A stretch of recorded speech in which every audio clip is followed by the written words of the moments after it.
magandang umaga po sa lahat. Ngayon ay Independence Day ng ating mahal na bansang Pilipinas. So, araw ng paglayan, ating sineselebrate siya. Kaya, napakaganda pag tayo ay malahat. Sa ngayon mga kaibigan, ating tunghayan po ang dito sa Proverbs 22, no? Kasi ito isa sa mga inipon ni Haring Solomon. So ang pala, ang parang background ito, yan matalino si Haring Solomon sa lahat, walang makahigit sa kanya. So ngayon, ayon sa isang mangangaral, inipon niya ang mga kawikaan ng kanilang bansa at saka kanyang inayos, no? So ibig sabihin, inano niya. So kaya sa ating mga kaibigan, dapat yung mga kasabihan ng ating mga matatanda ay atin din pong bigyan ng halaga. So bigyan po natin ng halaga ang kasabihan ng ating mga matatanda, no? Dahil inipon po nila yan. Inipon po nila ang kasabihan na yan ng matagal na panahon. Tulad niyang kuwan mga kaibigan, no? Tulad sa isa sa ating magsasabihan na ang tumakbo ng matulin kung matinik ay malalim. So ito po pala mga kaibigan ay noong araw, ang story pala yan. Noong araw, walang tsinilas yung matao. Ibig sabihin walang proteksyon sa paa.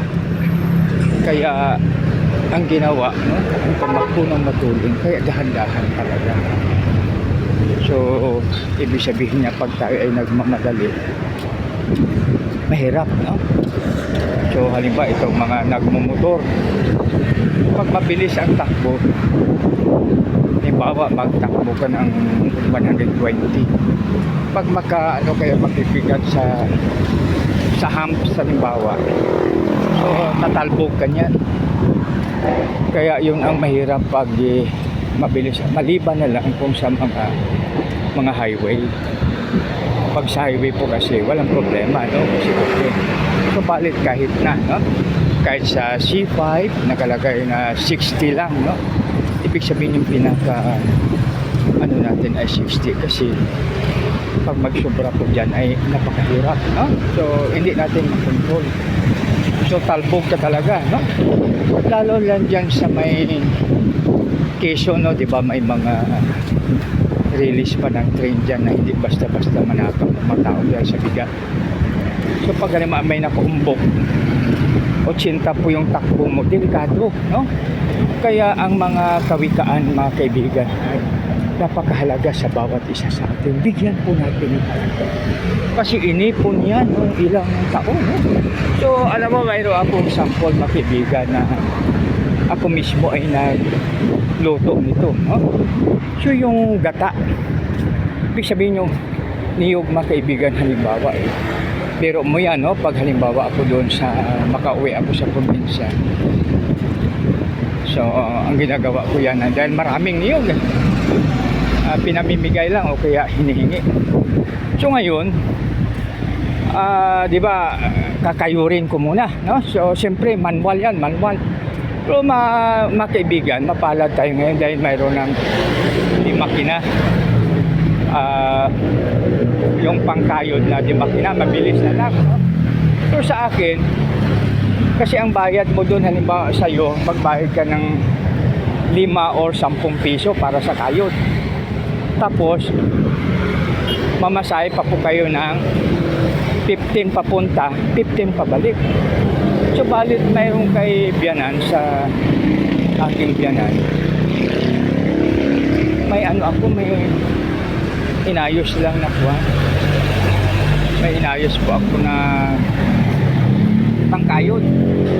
So inayos ko ngayon, no? So siyempre lumang-luma. Inayos ko, lininisan, tapos ano ko ng maniyog. So araw-araw nagkakayod ako ng 5 hanggang 10. hanggang 10 na kwan, tapos yung kwan na yan, maganda po kasi mga kaibigan dahil yung gata, siyempre yung gata dahil pagod yung kamay ko eh. So ang aking first love, yun ang tagapiga. Sabi ko, mami, pigain mo muna yan. Tapos inaano ko na, no? Tapos linuluto ko ngayon mga kaibigan sa kahoy. Yung bao ang inaano ko eh. Yung bao, ayun po ang aking inaano, no? Ginagatong din. Yung kanyang balat, bao, yung coconut husk. Tapos iwan ko pa kung ano sa English yung bao. So ngayon, yan marami. Tapos bandang huli, naisipan ko, sabi ko, magluto kaya ako ng una-una pulot. Pulot muna mga kaibigan.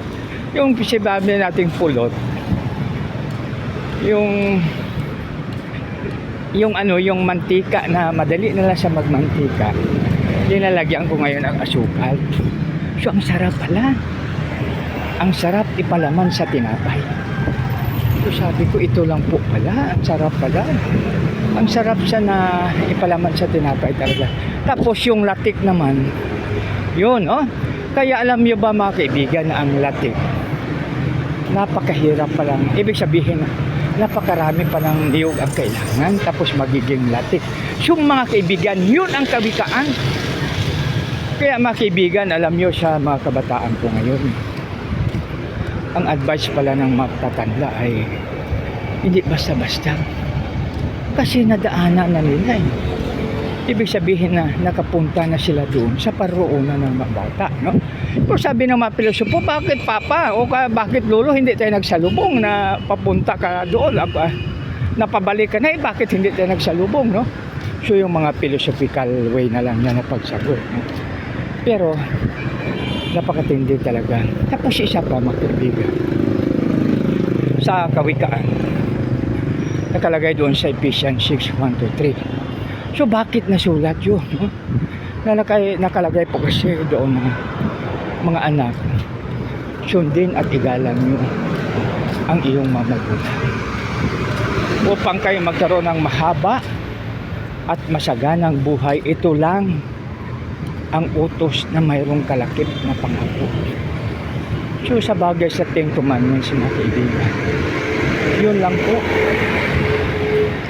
ang may tinatawag natin na batas na mayroong pangako. So ibig sabihin na napakaganda po talaga pag tayo ay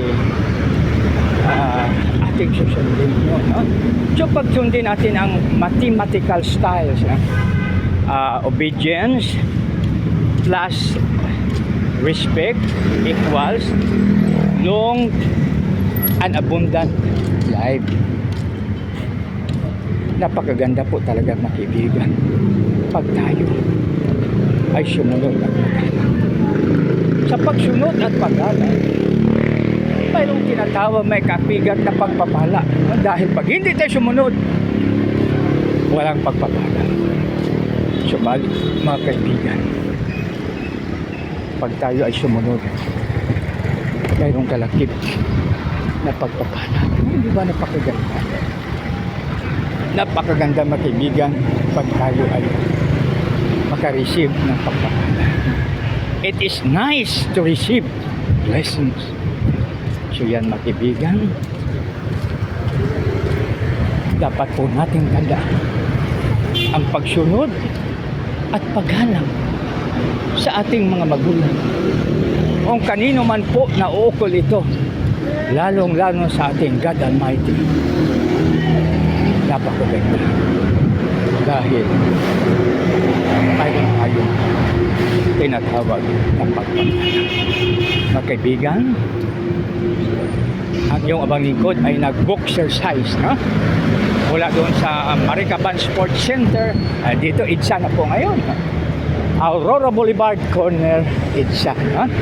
So at habang naglalakad, kaya maganda po, no, yung na-discover ng mga matatalinong Pilipino o kung sino man nag-imbento ng multitasking habang naglalakad, nagsasalita habang naglalakad, tayo ay nagkikwentuhan. No?